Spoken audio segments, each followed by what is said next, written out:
복음 16장 13절 20절에 하나님이 누구를 쓰시느냐 항상 그거잖아요. 그리스도를 깊이 넓게 아는 자를 쓰신다는 거예요. 그러면 전도는 뭐냐? 이 강에서 전도는 사람을 찾고 세우고 파송하는 거라는 거예요. 이게 굉장히 중요하잖아요. 그죠? 그러면 이 영적 지도자를 찾았고 세웠고 파송했잖아요. 그러면 이 영적 지도자의 가장 중요한 게 뭐냐는 거예요. 내적 생활이라는 거예요. 내적 생활. 그러니까 목사님들이 가장 중요한 사역이 뭐냐면 스스로 이 속에서 은혜를 받아야 된단 말이에요. 내가 은혜를 못 받으면 할 수가 없는 거잖아요. 유 목사님을 통해서 은혜 받는 거 한계가 있는 거잖아요. 그죠? 우리가 가서 현장에 가서 성도들을 1시간 사역 하는데 그러면 일주일이 시간수로 따지면 140 몇 시간인데 그 1시간 사역했다고 마귀가 그러면 이제 네가 한 번 왔냐? 그럼 나 떠나줄게. 그런 마귀가 어디 있겠냐? 그럼 다른 시간은 어떻게 할 거냐? 그래, 내가 하나님 말씀을 안 누리면 참 어려운 부분이 이게 내적 신앙생활이 돼야 된다는 얘기예요. 내적 생활이 돼야, 영적 생활이 돼야 된단 말이죠. 그래서 이것을 위해서 사명을 감당할 때 축복이 있다는 거죠. 사명 감당과 축복 그랬어요. 그죠? 그러면 전도자를 위해서 하나님이 예비된 응답이 있다는 거예요. 전도자에게 주신 응답. 전도자를 위한 하나님의 준비 그랬어요. 어떤 준비였냐? 하나님이 내가 되어지면 반드시 6강부터는 뭐냐면 하나님이 지금은 이렇게 사람을 만나도 잘 모르게 돼 있어요. 근데 내가 말씀이 확립이 딱 뿌리가 내려져서 이렇게 아까 메시지 가지고 현장, 사명 이런 거 알고 있으면 상대방 얘기 들어보면 아, 이 사람이 갈급하거나 제자거나 이런 걸 알 수가 있는 거죠. 그래서 하나님은 갈급한 영혼을 준비했다는 거예요. 이게 조금 이제 문제 있는 사람을 만나는 거죠. 그래서 자기가 갈급하니까 막 말씀을 들으려고 하잖아요. 근데 그걸 제자라고 생각하면 안 되고 말씀으로 치유하면서 제자화 시켜야 되는 거죠. 그죠? 그 다음에 개인 양육을 어떻게, 이런 사람을 개인 양육을 어떻게 할 거냐는 거예요. 개인 양육. 또, 하나님은 어린 양을 먹이라고 그랬단 말이에요. 그럼 어린 양이 누구냐는 거예요. 어린 양은 우리가 다 알잖아요. 그죠? 어린 양이 뭐 애기들을 말하는 게 아니잖아요. 애들 말하는 게 아니잖아요. 그죠? 늘 하나님 말씀에 필요한 사람을, 그런 사람이 다 어린 양이잖아요. 그래서 우리 사역자들이 헷갈릴 때가 뭐냐면 목사님 저 사람은 사회적 지위가 대단한 사람인데 저 사람을 어떻게 양육해야 되냐 그런다. 그래서 내가 그런다고 야 영적으로는 어린 아이야. 세상 지식으로는 충만해도 영적으로는 어린 아이니까 기초부터 해.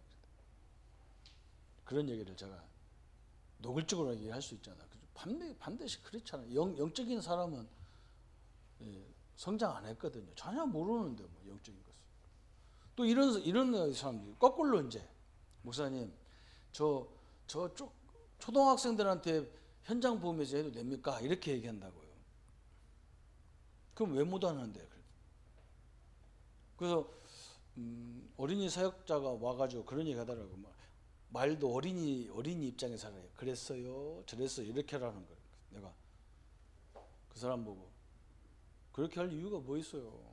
선생님이 학교에서 이랬어요 저랬어요 합니까? 그냥 어른하고 얘기하는 것처럼 얘기하는 애를 다 듣는데 다 이상한 소리 하지 말고 그냥 말씀은 생명이다.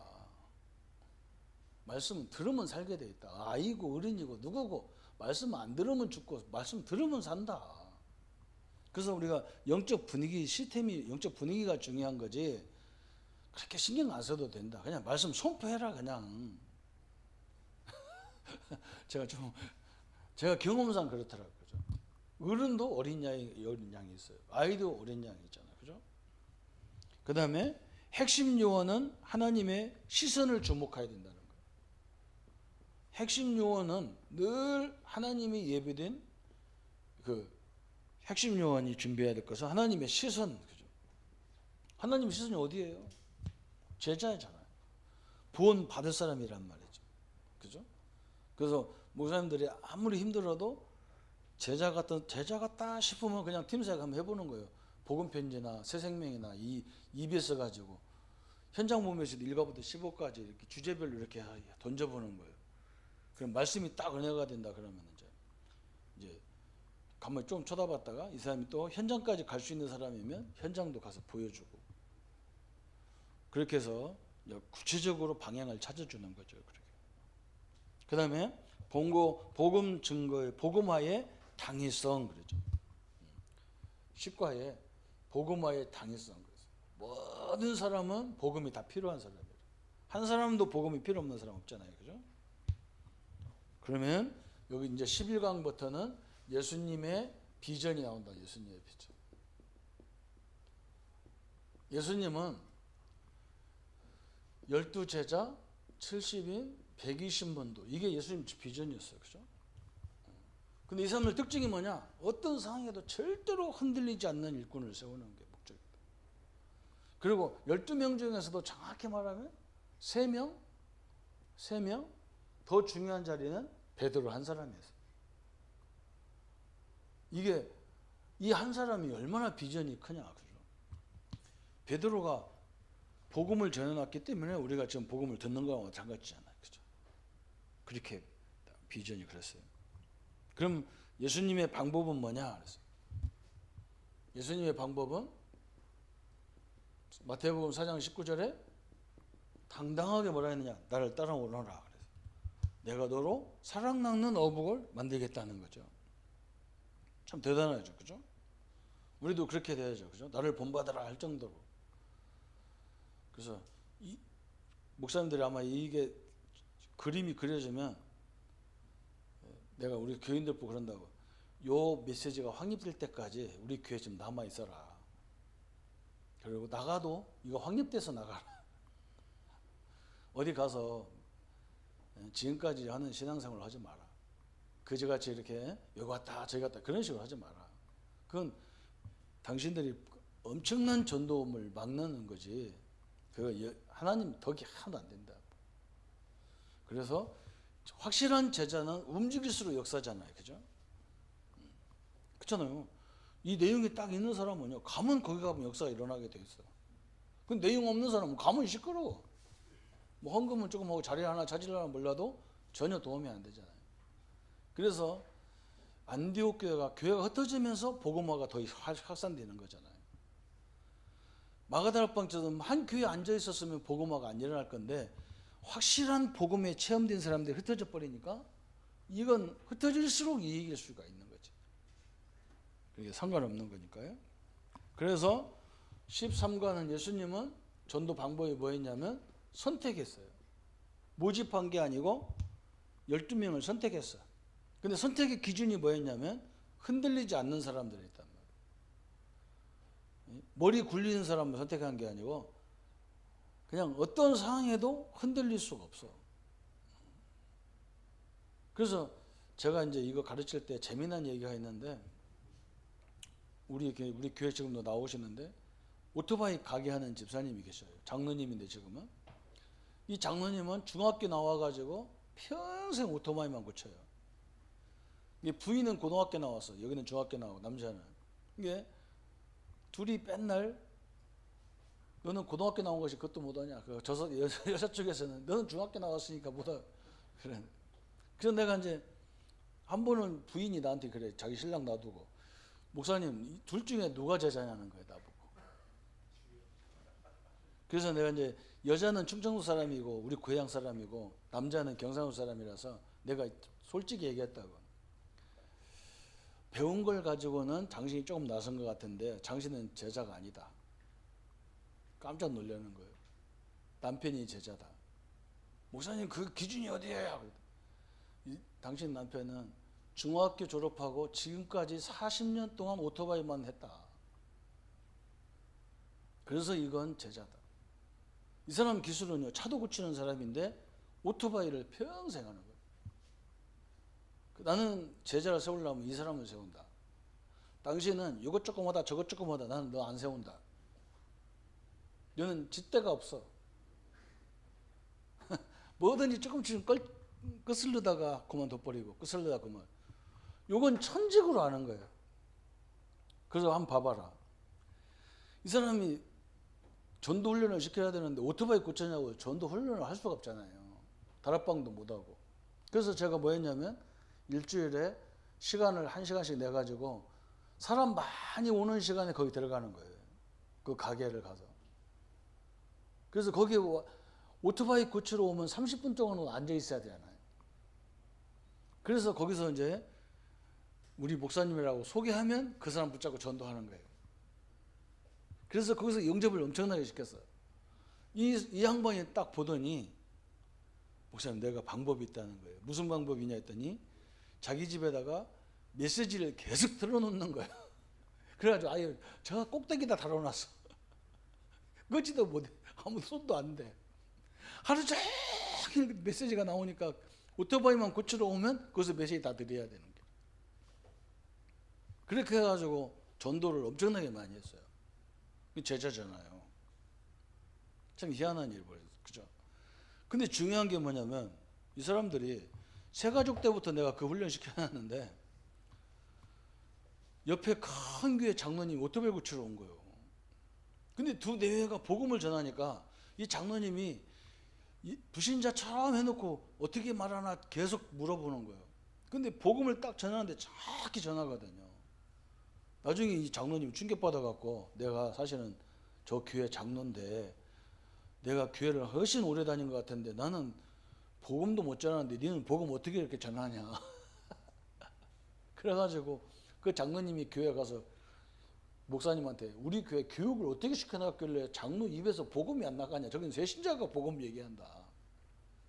그래가지고 교회가 한번 시끄러웠다니까. 그 교회가. 이게 제자는 저 같은 경우 가서 보여주는 거예요. 너 이렇게 안 하면 안 되거든. 그러니까 자기가 황금어장 속에 있는 걸 몰라. 성도들은. 그러니까 이 선택이라는 방법도 굉장히 중요한 선택이잖아요. 그죠?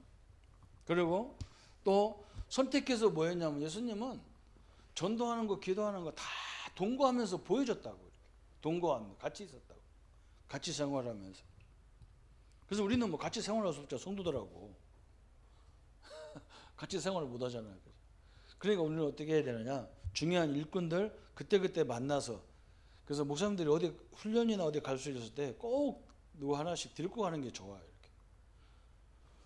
만약에 다음에 이런 기회가 있으면 이제 그때는 사모님도 같이 와가지고 한번 이렇게 해보고 나 또 부를 이유가 없겠지만 또 한번 또 한다 그러면 그때는 교회에 꼭 사역자 한번 불러갖고 하고 이렇게 그래야 이제 이 사람들이 눈이 열리고 방향이 열리고 또 그런 것도 보니까 근데 한 번만 들어도 될 것 같아요.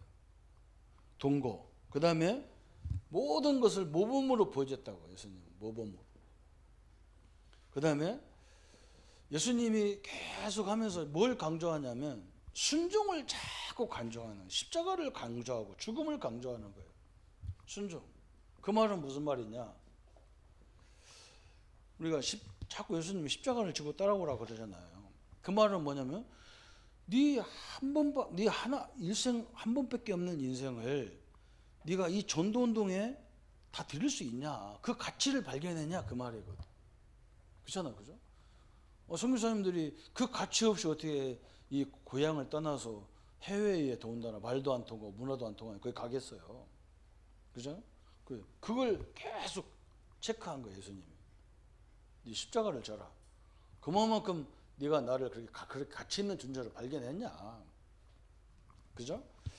그 다음에 예수님이 뭘 설명했냐면 17번째는 대임. 위임을 자꾸 얘기하는 거예요. 예수님이 뭐라 했냐면 너를 보낸 것은 내가 보냈다는 거예요. 너를 핍박하는 자는 나를 핍박한 거고 나를 보내신 이를 핍박하는 거라는 거예요. 이게 대임의 원리가 엄청난 원리예요. 그죠? 그러니까 우리가 복음 전하는데 나를 우습게 한다. 그러면 하나님을 우습게 하고 예수님을 우습게 하는 거예요. 나를 핍박하는 자는 속으로 말하면 내가 그런다. 저 간땡이 분 놈이야 저거. 저 간 부었어. 나를 핍박하는 게 하나님을 핍박하는 줄을 모르고 핍박하는 거예요. 전도자를. 그렇죠? 유임했어요. 그리고 18번째는 분열을 설명했어요. 분열은 마가복음 16장 19절 20절에 예수님이 하나님 우편에 계신데 제자들 있는 현장에서 같이 성령으로 같이 역사하셨잖아요. 이걸 분열로 계속 얘기하세요. 그리고 중요한 것이 이제 19가예요. 여기까지 끝나는데 사실 19가가 굉장히 중요한 거예요. 예수님은 제자들이 돌아왔을 때 항상 점검을 했어요. 점검을 하셨다고. 전도 현장에 성도들이 갔다 오면 포럼을 하는 이유가 뭐냐면 그 사람들이 포럼을 뭘 잘못 보고 와서 포럼을 하는 거예요. 뭐 전도 대상자가 없다는 둥, 전도가 힘들다는 둥, 여기는 안 된다는 둥, 막 그런 얘기 하는 거예요. 그러면 그걸 바꿔줘야 되지. 그냥 보내면 그게 굳어진다고. 그래서 다 예수를 거부해도 괜찮아. 어? 네가 뭘 그 열받을 거 뭐 있어. 그래도 그 사람은 언젠가는 예수 안 믿으면 그 사람은 인생 안 되게 돼 있는 건데 내가 그 답을 갖고 있는 내가 힘이 빠져. 그래 안 그래 목사님 한번 생각해 보세요. 난 처음에 뭐 한가정 있는 교회 가서 처음에는 어이가 없더라니까 가서 그러니까. 그래서 나중에 가만히 생각하니까 이놈의 것이 어떻게 전도하면 남의 교회로 가. 우리 교회로 안 나오고 죽으라고 전도해 놓으면 다른 교회 가서 앉아 있어. 그게 얼마나 신경질 나냐고. 근데 그랬더니 하나님 앞에 하나님 뭐 부흥 시키려고 안 시키려면 말아서 하소. 그냥 없으면 그냥 죽으면 되지 뭐. 하나님 안 주면 죽으면 뭐 되지 뭐. 하나님 손해지 내 손해입니까? 그러고 뭐 이 지역에서 복음 가진 사람 몇 명이나 있길래 뭐 하나님 붙여야 될 거 아닙니까? 나 누가 예비된 사람 모르니까 하나님 나 붙여주소. 배짱이라 나도 배짱 하나요 배짱이라. 그래서 우리가 손해볼 거 하나도 없는 거지. 그죠? 내가 이 사람을 천국으로 보낼 수 있는 답을 갖고 있는데 내가 왜 왕진 가방 들고 돌아다녀야 되냔 말이야. 환자가 찾아와야지. 그럼 좀 담대하게 내가 말하라고 싫으면 뭐 할 줄까 할까 뭐 내가 점검을 해줘야 돼. 철저히 점검을 해서 성도들이 이렇게 잘못된 것을 바로 잡아주는 작업을 계속 하셔야 돼. 마지막 예수님이 어디까지 했냐면 이 사람이 또 재생산하는 다시 제자 제2의 제자 세우는 이런 자리에까지 서도록 하는 것이 예수님의 전도의 방향이었단 말이에요. 한마디로 말하면 예수님은 이 제자를 어떻게 했냐? 같이 했다는 거예요. 이게 가서 얘기도 해야 되지만 사역을 어떻게 하는지도 이렇게 보여주고 전도하는 거, 기도하는 것도 어떻게 해야 되는 거 이렇게 보여주는 것이 가장 중요한 예수님의 제자 사역의 목표였어요. 방향이었다. 그 말이에요. 이 교회 안에 있는 제자는 한마디로 말하면 목사님들이 못 봤다는 거예요. 현장을 못 본 거예요. 같이 누가 이렇게 하는 걸 못 봤어. 그래서 그걸 몇 번 보여주면 제자들은 금방 눈이 다 열려버리게 돼 있거든. 기존 신자들, 특히 목사님들끼리는 우리는 다 그런 거잖아요. 그죠? 그래서 이렇게 19장의 방법은 교회 안에 있는 제자들을 양육도 잘 해야 되지만 현장에서 실제적인 현장, 선교 현장도 이렇게 그 저 같은 경우는 우리 성도들하고 전도 현장, 선교 현장을 가가지고 하기도 하고 저 중국 같은 데는 좋은 게 뭐냐면 나중에는 그렇게 안 되겠지만 중국이라는 나라가 특징이 뭐냐면 평신도가 가서 메시지를 해도 앉아 들어요. 세계에서 유일한 나라예요. 그 나라가. 그렇지 않아요? 그죠? 딴 나라는요 유목사님 외에 가면 듣지도 않아요. 다락방 멤버들은 더 안 들어. 근데 중국이라는 나라는 평신도가 가서 전도해 메시지 전해도 듣는다니까요. 그래서 제가 어떻게 했냐면 이렇게 하는 거라고 가서 한번 데리고 가서 보여주고 그 다음 달에는 네가 들어가. 그 다음에 네가 들어가. 그렇게 해서 전도사도 부교육자도 보내고 전도사도 보내고 장로님도 보내고 심지어 평신도까지 다 보내가지고 내가 정해준 메시지까지 딱 전달하고 오는데 그게 굉장히 빨리 그 사람을 성숙시키는데 제자화시키는데 좋은 방법이더라고요. 직접 이제 보여주고 하라는 거니까 그래서 실수해도 괜찮다. 막 너 때문에 그만둘 사람은 목사님 만나도 그만두게 돼 있는 거야. 네가 예수 이름으로 기도했는데 안 됐다. 그럼 내가 예수 이름으로 기도도 안 되는 거야. 그렇잖아. 내가 예수 이름으로 기도, 목사가 기도했기 때문에 더 세고 네가 기도했기 때문에 작고 그런 게 아니지 않냐. 예수 이름 부르면 성령이 역사하는데 그 성령은 네가 예수 부를 때는 성령이 애기 성령이 가냐. 그것도 아니지 않냐. 그치? 내가 이제 환자들한테는 집사님의 속에 있는 하나님은 환자입니까? 할머니한테는 할머니 속에 있는 하나님은 할머니 하나님이 계십니까? 그래서 하나님이 이게 머리 흔들어가면서 이런 하나님이 와 계십니까? 아니잖아요. 전능하신 하나님이 계시잖아요. 그죠? 그래서 어린 다윗이 만군의 여호와 이름으로 내가 왔다 그러잖아요. 그죠? 엄청난 거죠. 그러니까 자꾸 이 생각을 많이 바꿔줘야 될 것이 메시지더라고요. 그래서 우리 성도님들이 목사님을 만나면 일단 힘이 나야 돼요. 그냥 안 돼도 힘이 나야 돼. 힘 빼는 작업을 하지 마세요. 세계 복음하는 것들이 왜 그러냐 그런 말을 좀 하지 마세요. 그래도 너를 통해서 할 거다 이래 얘기해야 되지. 자꾸 뭐 이렇게 힘 빼는 얘기 되도록이면 안 하는 게 좋잖아요. 힘 줘도 괜찮은 마당인데 교회 왔네 죽으라고 왔는데 힘 다 빼놓고 전도 혼자 왔냐고 소리져서 그러는데 그 사람 그러잖아요. 가면서 나 혼자 받으시 왔는데 나도 받으시 왔는데 누구를 데리고 오냐 그러죠. 그래서 이 부분을 이렇게 확립시키면 되겠습니다. 뭐 질문 뭐 없으시죠?